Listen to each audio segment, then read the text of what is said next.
શિક્ષકો, મહેમાનો અને વિદ્યાર્થીઓ, આજે હું વાર્ષિક અહેવાલ 2025 થી 26 રજૂ કરું છું, તો સૌ શાંતિથી સાંભળજો.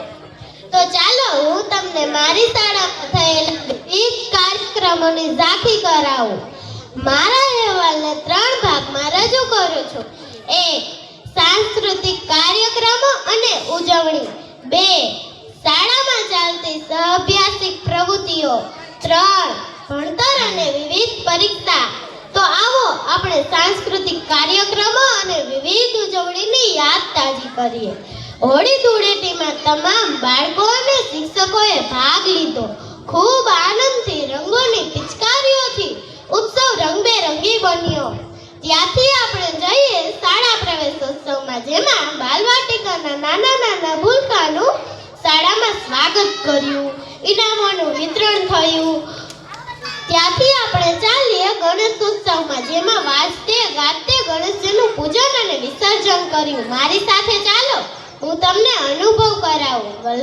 ગરબાના તાલે કરેલો નવરાત્રી ઉત્સવ, કેવી મજા માતાજીના ગરબા રમવાની.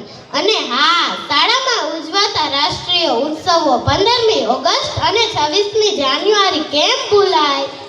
ગામ લોકોને વિવિધ કાર્યક્રમો દ્વારા અમારી કલા દેખાડી તરબોળ કરી દીધા.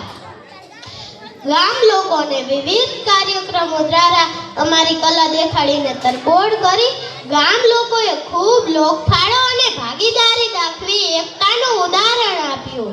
હવે આપણે પ્રવેશ કરીશું સહઅભ્યાસિક પ્રવૃત્તિઓમાં.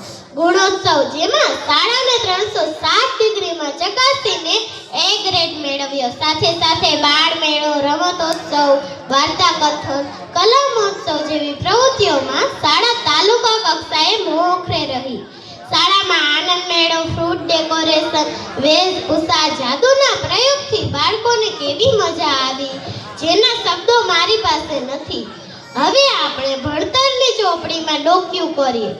સચોટ 100% બોર્ડ જેવી પરીક્ષાથી અમારું થતું મૂલ્યાંકન. CET, જ્ઞાન સાધના જેવી પરીક્ષામાં ખૂબ સારું પરિણામ. PSC NMMSમાં તાલુકા કક્ષાએ પ્રથમ. સૈનિક સ્કૂલમાં 2 બાળકો પાસ.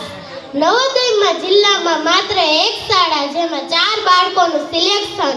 સંસ્કૃત ગૌરવ પરીક્ષામાં જિલ્લામાં નંબર. મારી પાસે સમય ઓછો છે અને મારી પાસે શબ્દો પણ નથી કે મારી શાળાને શબ્દોથી નવાજી શકું. અંતે એટલું જ કહીશ કે આ શાળા અમારી જીવન ઘડતરની આધુનિક યુગ સાથે ચાલતી કર્મનિષ્ઠ શિક્ષકોની તપોભૂમિ છે.